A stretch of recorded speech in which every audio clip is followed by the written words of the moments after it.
Tere tulemast kuulama, võib öelda juba, et Statistikaameti kauaoodatud pressikonverentsi. Nagu juba teate, siis Statistikaamet võttis sellest aastast tarbijahinnaindeksi arvutamisele kasutusele uue metoodika. Mida see uus metoodika täpselt tähendab ja miks värske tarbijahinnaindeksi number seekord viibis, räägivad Statistikaameti peadirektor Urmet Lee ja tarbijahindade ja statistika teenusejuht Lauri Veski. Esitluseks oleme planeerinud täna 30 minutit, pärast esitlusi ootame ka teie küsimusi. Ja veebis vaatate küsimusi ootame aadressile press@stat.ee ja neile püüame siis vastata tänase päeva jooksul. Ja pärast teie küsimusi on meie kõneisikud valmis ka intervjuudeks, palume sellest siis teada anda. Nüüd aga minu poolt head vaatamist ja Urmet Lee, palun. Aitäh, Susan! Head ajakirjanikud, head kolleegid siin ja sealpool ekraani, tere hommikust ja tore, et te olete ikka meiega kolmandal katsel. Tuleme siis välja selle aasta esimese tarbijahinnaindeksi numbriga ja selgitame natukene tausta, mis siis seda numbrit ja selle kujunemist puudutab.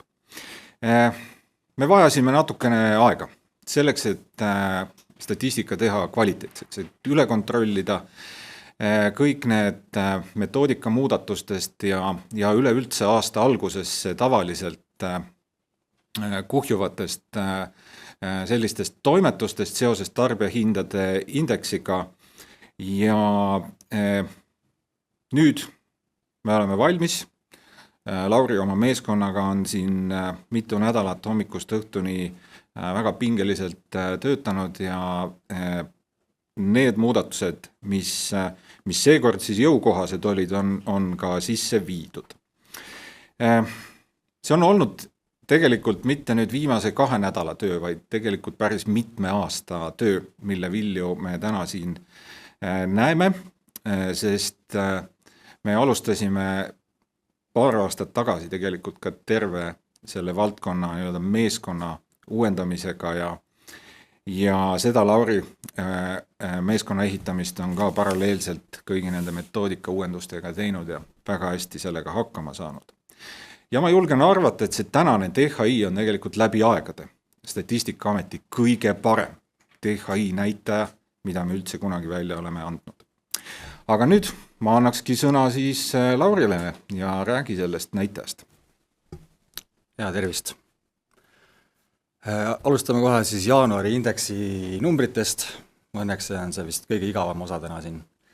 Et jaanuaris võrreldes detsembriga tõusis indeks 1%, mis on üsna sarnane eelmisele aastale, kus jaanuaris tõusis indeks 1,4%.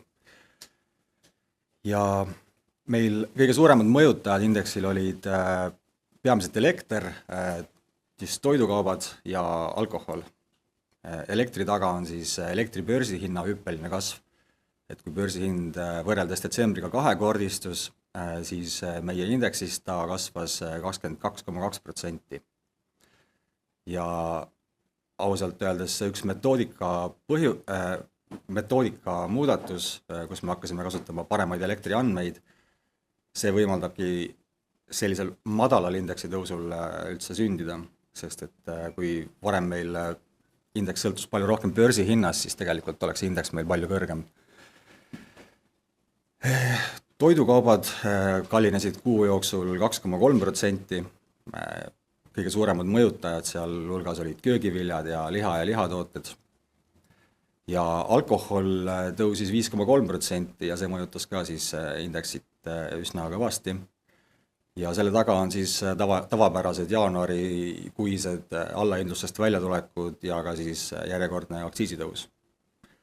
Aga kütused on jällegi madalamaks läinud, et bensiin jaanuaris 1,7% odavam kui detsembris ja diisel 1,1% odavam. Nüüd aastases võrdluses see, mida võib nimetada ka inflatsiooniks, on siis tarbijahinnaindeksi muutus võrreldes eelmise aasta sama kuuga, see on 3,7%.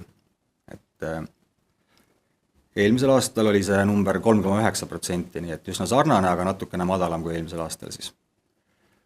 Ja toidukaubad, ehk siis toit ja mittealkohoolsed joogid on aasta jooksul kallinenud 6%.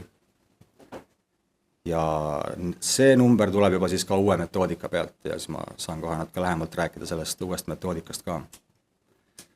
Ja aasta lõikes on siis suure mõjuga ka kulutused eluasemele, aga seal rühmas me leiamegi elektri, mis siis on nüüd siis aasta võrdluses teinud suure hüppe, sest eelmisel aastal oli elekter suisa odavnenud jaanuarikuus, et veebruaris toimus suur hüpe, aga seekord toimus tõus juba jaanuaris. Riided ja jalatsid on aasta jooksul jätkanud kahanemist, tegelikult juba mitmeid kvartaleid järjest, eriti just riided, mitte nii väga jalatsid. Et aastaga saab riided ja jalatsid kätte 4,9% odavamalt. Ja meil on üks suur langetaja veel, see on transpordigrupp. See sõltub siis eelkõige siis bensiini odavnemisest, et bensiin on meil siin odavnenud aasta jooksul 13% ja kogu transpordigrupp siis 1,5%.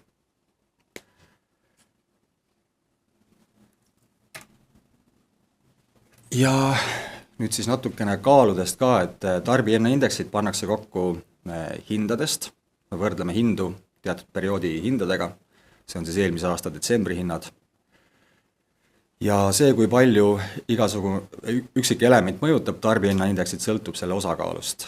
Ja siis neid osakaale pannakse paika korraga terveks aastaks, seda tehakse jaanuarikuus või siis veebruarikuus. Ja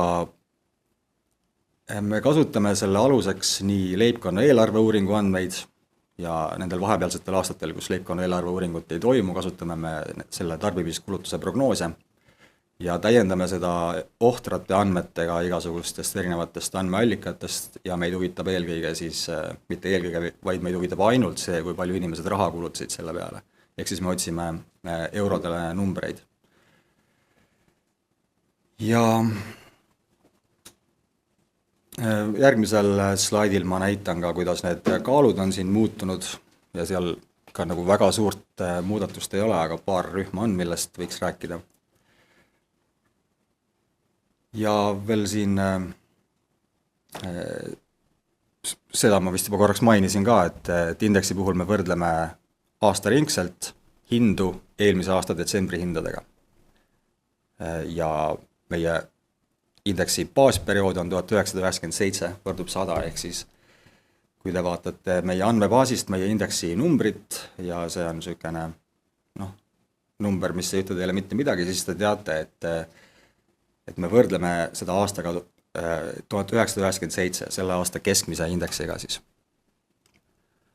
Nüüd need kaalud, siin on 2 tulpa, üks on eelmise aasta kaalud, üks on käesoleva aasta kaalud. Et siin tegelikult toidugrupis toit ja mittealkohoolsed joogid on olnud tõus ja transpordi puhul on olnud langus. Et transpordi puhul on väga selged põhjused, miks see langus toimus. See on sellepärast, et autosid müüdi siin peaaegu poole vähem, et inimesed kulutasid autode peale palju vähem ning samuti kütused langetasid hinda aasta jooksul üsna palju. Nii et sellist pilti võib-olla iga aasta ei näe, kus nii drastiliselt väheneb autode müük näiteks. Aga ülejäänud muutused on siin suhteliselt tagasihoidlikud, ma ütleks. Aga see transpordigrupp on jah selline. Ja nüüd räägikski natukene lähemalt nendest metoodika muudatustest, mis meil siin on toimunud. Et me oleme juba tükk aega analüüsinud andmeid näiteks toidu puhul poodide müügiandmeid, ehk siis kassaandmeid, et teatud ketid edastavad meile igakuiselt oma triipkoodi põhiselt käibeid ja müügimahte, ehk siis neid me kasutame siis keskmiste hindade arvutamiseks. Ja tegemist on siis uue multilateraalse indeksiga, et kui tavapäraselt me võrdleme hindu eelmise aasta detsembri hindadega, siis nüüd toidu puhul me võrdleme eelmise 14 kuu hindadega. See siis tagab suurema stabiilsuse ja tegelikult ka või eemaldab igasugused sesoonsuse mõjud või igasugused anomaaliad, mis võivad seal tekkida. Et see multilateraalse indeksi kasutamine on tegelikult üsna eesrindlik, mitte et Eesti oleks kaugeltki esimene selles, aga et tegelikult Euroopas neid riike on üsna vähe, kes sellist asja on ette võtnud, need on näiteks Holland ja Belgia, keda me teame, ja Holland on siis statistika suurkuju siis Euroopas. Neil on kõige rohkem ressursse ja ajujõudu. Ja nüüd sihime meie ka sinna poole. Et kui varem meil toidukaupade puhul käisid inimesed, Statistikaameti töötajad, hinnaregistraatorid, ametinimetus on neil hinnaregistraator, käisid poodides oma tahvelarvutitega ja märkisid üles siis teatud toote valimi kohta, mis see hind on. Neil on kohustus jälgida kas samu tooteid või siis valida kirjeldusele vastavalt mingi teine toode, kui seda toodet parasjagu poes ei müüda. Hinnaregistraatorid jätkavad endiselt oma tööd, aga enam mitte toidu puhul, sest toidu puhul toit, alkohol ja tubakas, need andmed me saame neid otse poodide müügikettidest või poekettidest.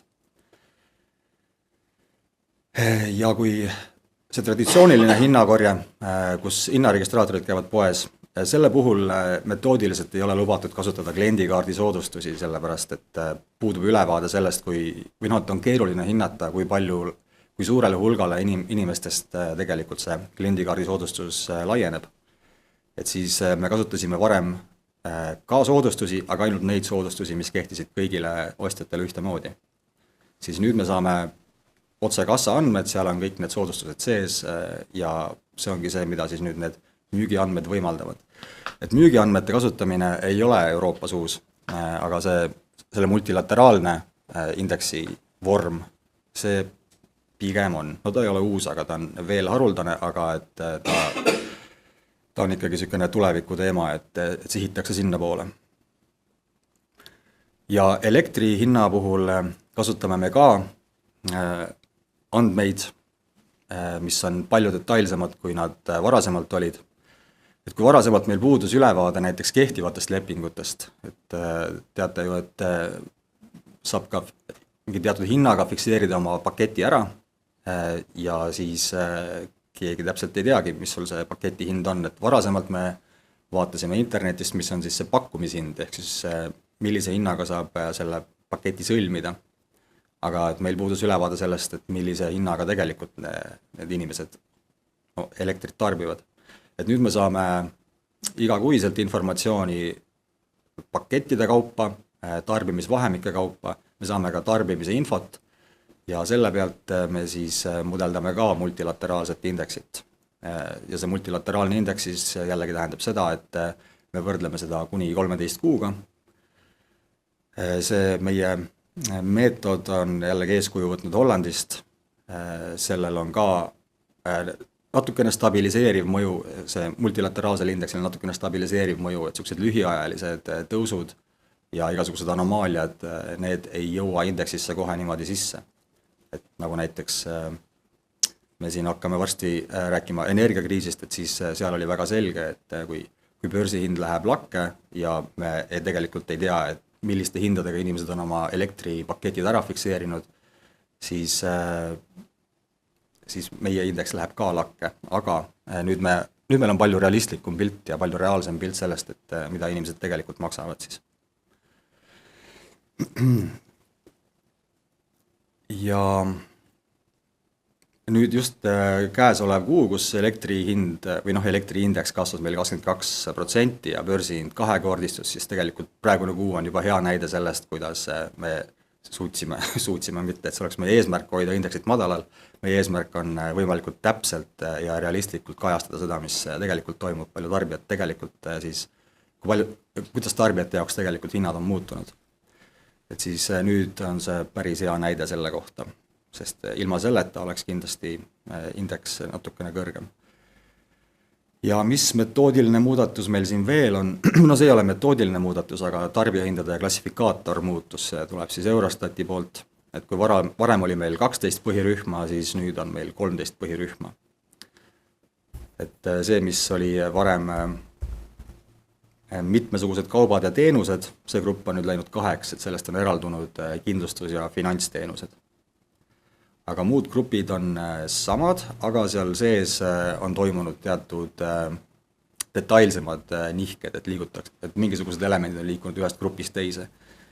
Aga selle klassifikaatori muudatusega kogu indeks on tegelikult sama, nii et kui te vaatate tarbijahinna indeksit läbi aja, siis seal ei ole mitte mingisugust muutust, et mõlema klassifikaatori järgi on see muutus täpselt sama. Ja äkki ma räägin praegu ära ka selle, et kuidas me nende metoodika muudatustega siis, kuidas me ühendame neid oma olemasoleva aegreaga, et kui on küsimus, et kas me saame nüüd neid uusi andmeid võrrelda vanade andmetega, siis vastus on jah. See tuleb sellest, et indeksite puhul on oluline vaadata, kuidas metoodika mõjutab aasta muutust. Ehk siis me võtame vana metoodikaga 2025 aasta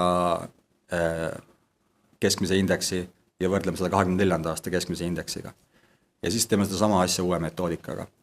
Ja kui see nende kahe meetodi vahe, aastavõrdluste vahe on suurem kui 0,1% punkti, see tuleb siis Euroopa Liidu määrusest, siis tuleb kohaldada siin kõige detailsemal tasemel tasemekorrektsiooni ja 12 kuud järjest. Nüüd elektri puhul meil see kahe meetodi vahe on 0,1, õrnalt alla 0,1, ümardame 0,9, eks siin ei tule kohaldada mitte mingisugust tasemekorrektsiooni, me saame selle lihtsalt ühendada vana aegrea külge. Ja meie viimased 2 ja tegelikult isegi rohkem aastat on meie vana ja uus meetod näidanud väga sarnaseid tulemusi, lihtsalt erinevatel tasemetel siis, aga liikumine on ühesugune. Ja see siis tähendabki seda, et võib-olla siis Urmet räägib sellest pärast nagu rohkem.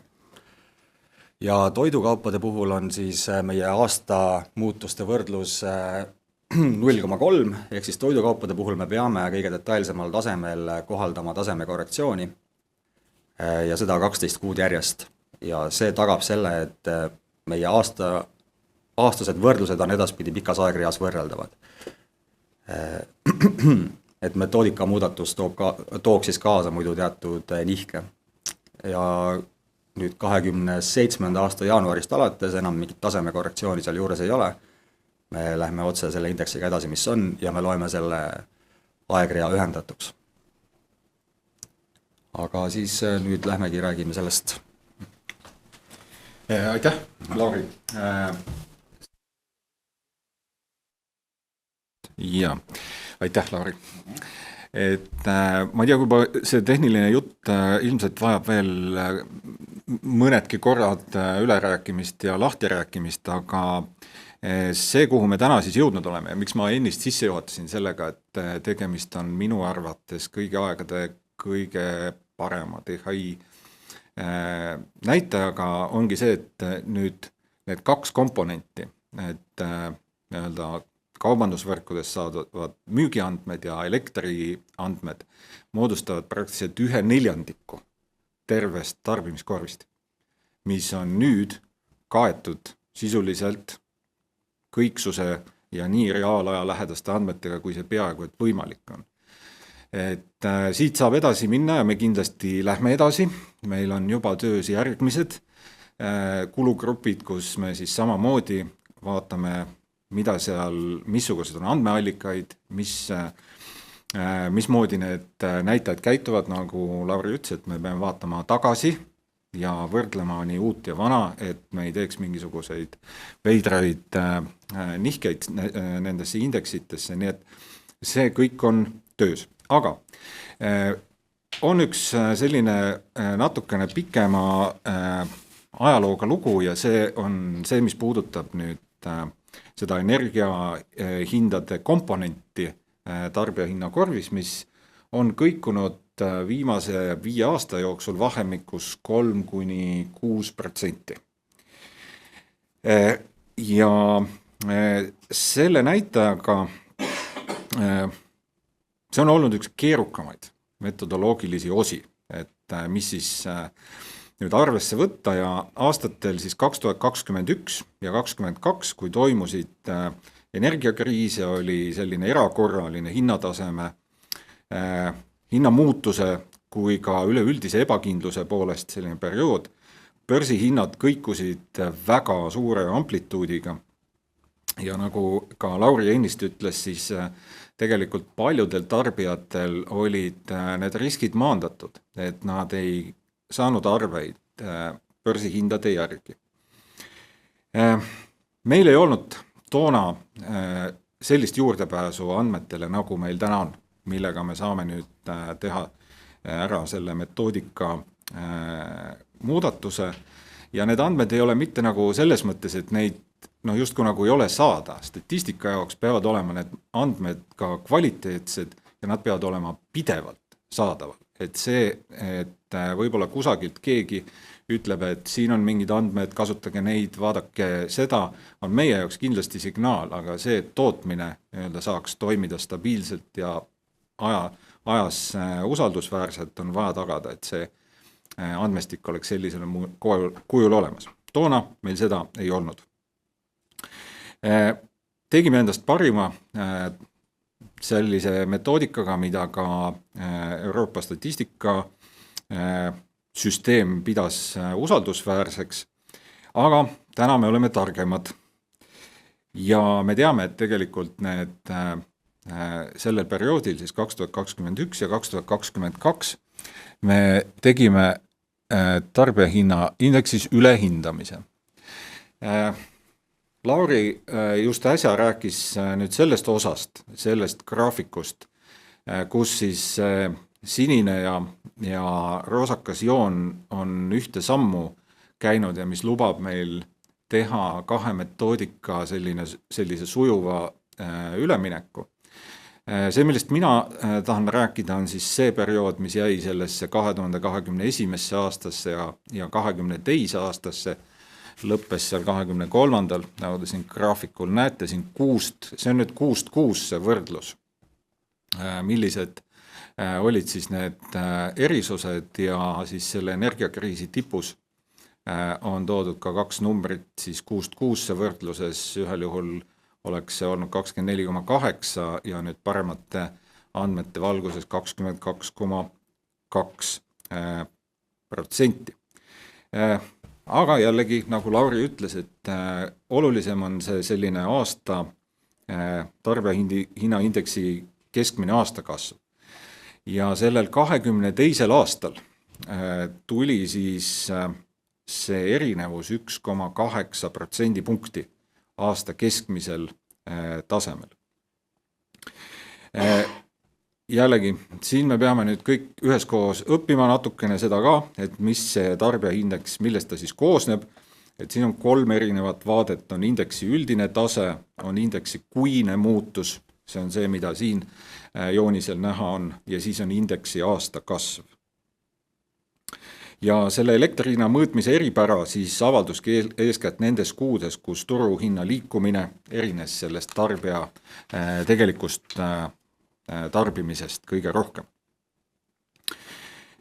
Alates 23. aastast on vana ja uue metoodika järgi saadud nüüd igakuised need inflatsiooni muutused suuresti sarnase dünaamikaga. Te nagu näete, et see, kuidas siis hinnad 6 on muutunud alates 23. aastast nüüd peaaegu, et mingit vahet ei olegi, kas vana või uue metoodikaga. Ja just nagu ma ütlesin, et see lubas meil teha nüüd siis selle kahe metoodika sellise sujuva ühendamise tänases punktis ja jällegi, nagu Lauri ütles, see on absoluutselt kõige õigem hetk nüüd seda rakendada, sest muidu me oleksime täna umbes samasuguses situatsioonis nagu seal 21. aastal, kui siis elektrikomponent hakkaks üldist indeksit viima ülesse. Ütlen ausalt, et sellisel ülehindamisel on mõju ja mitte ainult siis tollel perioodil majandusolukorra tõlgendamisele, vaid ka tegelikult pikaajalistele makroanalüüside tegemisele. Näiteks reaalse ostujõu, reaalkasvu ja hinnataseme võrdluses. See kriisiaastate hinnataseme ülehindamise mõju majandusse nii-öelda reaalselt faktina jääb sisse. Need on kõik indekseeritud lepingud, need on indekseeritud hinnad, mis on majanduses juba arvesse võetud, lähtudes sellest sinisest joonest ja sellega tuleb lihtsalt praegusel juhul leppida. Analüütiliselt me saame seda ajalugu täpsemaks korrigeerida, me anname selleks majandusekspertide käsutusse siis selle perioodi täpsemad energiahinnanumbrid ja selle kaudu saab siis teha korrektsioone teistes makromajanduslikes näitajates. Enne kui ma lõpetan, ma tegelikult tahaksin veel eraldi tänada tegelikult Eesti Panka ja Kaspar Oja, kes sellele probleemile pani suhteliselt hästi näpu peale juba 2022. aastal. Ja teiselt poolt tunnistan, et amet ei saanud selle kiire reageerimisega hakkama, sest sellele probleemile nii-öelda vasturohtu oleks pidanud pakkuma 2023. aasta jaanuaris, ehk siis 3 aastat tagasi, kui oleks saanud siis teha vastavaid tasemenihkeid, proovida see ülehindamine majandusest välja võtta. Täna tekitaks sellise ajaloolise korrektsiooni tegemine majandusse ainult segadust juurde ja sellepärast me oleme otsustanud, et see nii-öelda teadmine, mida me nüüd sellest perioodist teame, läheb analüütilisse kasutusse ja siit edasi me lähme lihtsalt parema, kvaliteetsema indeksiga. Ja päris lõpuks ma tahaksin kasutada veel seda võimalust, et tänada kõiki ettevõtjaid, kes on meile jaganud oma hinnainfot, on need siis nüüd need jaeketid või ka elektrimüüjad ja teiselt poolt kutsuda üles kõiki teisi ettevõtjaid, kes on valmis meiega oma hinnainfot jagama, seda tegema, sest meil on veel hulga tarbijakorvi, mis oleks vaja katta sellega, on need meditsiiniteenused, on need ravimid, on need reisiteenused, majapidamistarbed ja nii edasi. Nii et see aitaks seda näitaja tulevikku veel omakorda palju täpsemaks teha.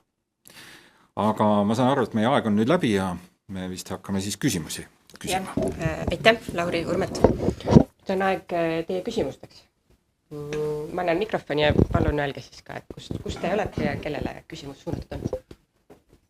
Tervist, Kristjan Pruuli olen mina Äripäevast. Kui palju on tarbijahindade meeskonnas inimesi? Ma nüüd pean kokku lugema 6. Ja Hollandis? Ei tea, aga ikka ma arvan, et ikkagi kordades rohkem võib olla. Et kas see, et 2023. aastal siis ei saanud reageerida, et praegu nende asjade viimaste nädalate arutamisega läks nii palju, et see oli lihtsalt, et inimjõud oli liiga vähe? See on kindlasti see osa sellest, jah.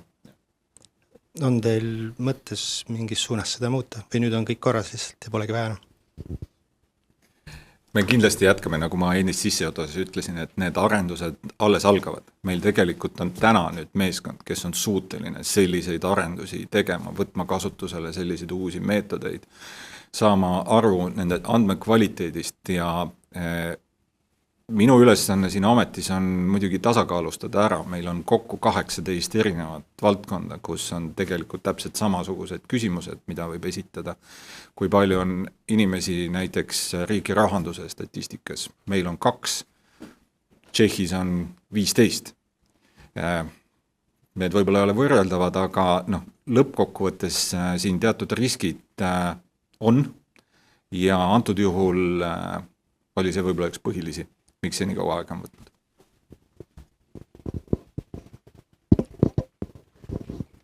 Vaar Kooritsa Õhtulehest, et ma ei teagi, kumbast hakkab vastata.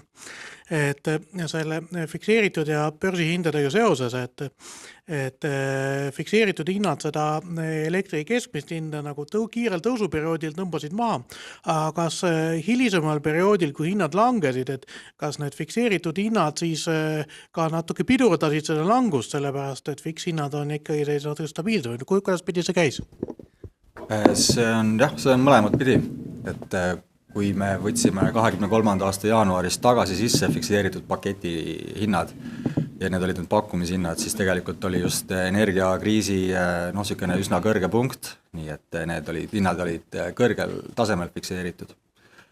Ja juba sel ajal käis meil palju vaidlusi siin igasugust analüütikutega, kes ütlesid, et vaevalt küll, et inimesed endal kõrge hinnaga need elektrilepingud ära fikseerivad, aga on selliseid, panevad 7 aastaks ennast hästi kõrge hinnaga lukku, et üks asi on see, kuidas ta indeksit mõjutab, aga ka päriselus või reaalsuses inimesed ikkagi fikseerivad ennast ka kõrge hinnaga ära ja meie indeksit mõjutas kahtlemata see ka.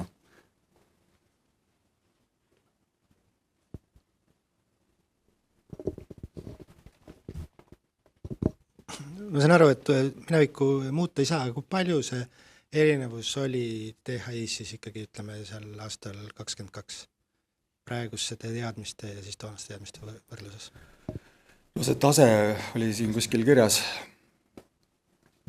Siinsamas ekraani peal, et 22 aastal oli siis see aastane hinnakasv 19,4 või mis on ametlik ja kui me nüüd rakendame neid uusi andmeid, siis oleks see 17,6, ehk see vahe oleks 1,8% punkti.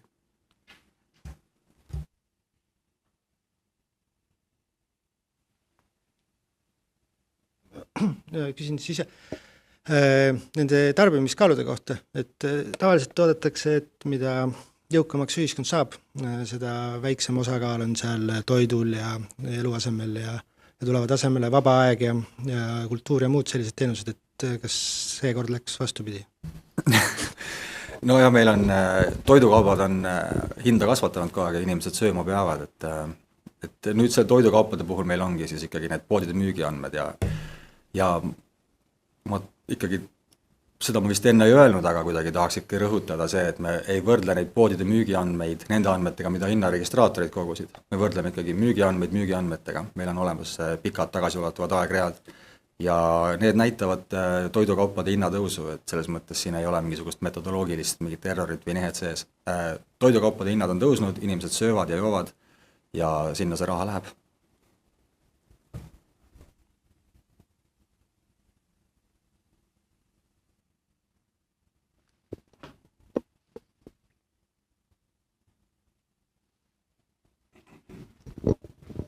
Tundub, et rohkem küsimusi ei ole.